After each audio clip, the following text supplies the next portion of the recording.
One of the most important tours the Queen has ever undertaken was in China in 1986.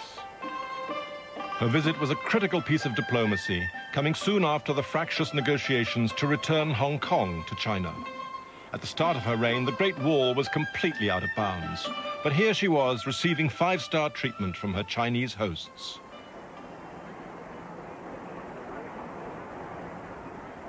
She was given privileged access to the newly excavated army of terracotta warriors.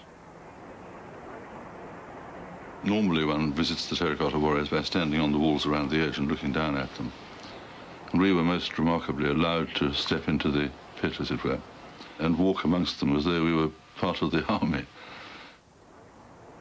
And one felt a tremendous sense of privilege. And she was clearly as enthusiastic, as struck by it as I was, indeed our Chinese host as well. A test of her diplomatic abilities came at a lunch she hosted for Deng Xiaoping, the veteran and energetic communist leader.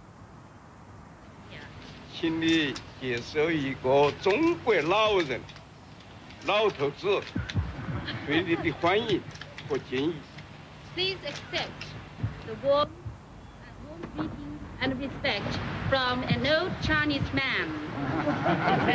We'd been sitting at the table for 10 minutes, I suppose, and the Queen was sitting opposite Deng Xiaoping, I was sitting alongside him, and she noticed he was fretting uneasily.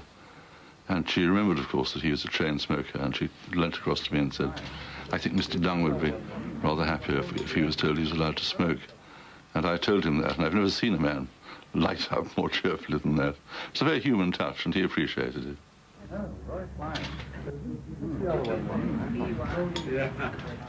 She did not move a muscle when Deng Xiaoping expectorated at his spat into a spittoon, which was about 100 yards away. Sorry, I exaggerate. It was at least a yard away, and he spat, as is a Chinese custom. And Duke of Edinburgh let out a guffaw or something, and we all went rather sort of looked around, and the Queen just didn't move.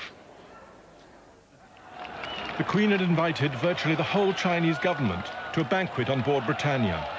It was an evening which bowled over her own entourage, let alone the Chinese. Just as we, however reluctantly, respond to the theatre of monarchy and how we get those tingles down our spine, to be there on the deck of the Royal Yacht watching the Royal Marines beating the retreat in Shanghai, you know, something that's never happened before, and you feel a huge thrill, and you can sense the people around you responding and feeling that it's part of something that they're never going to see again.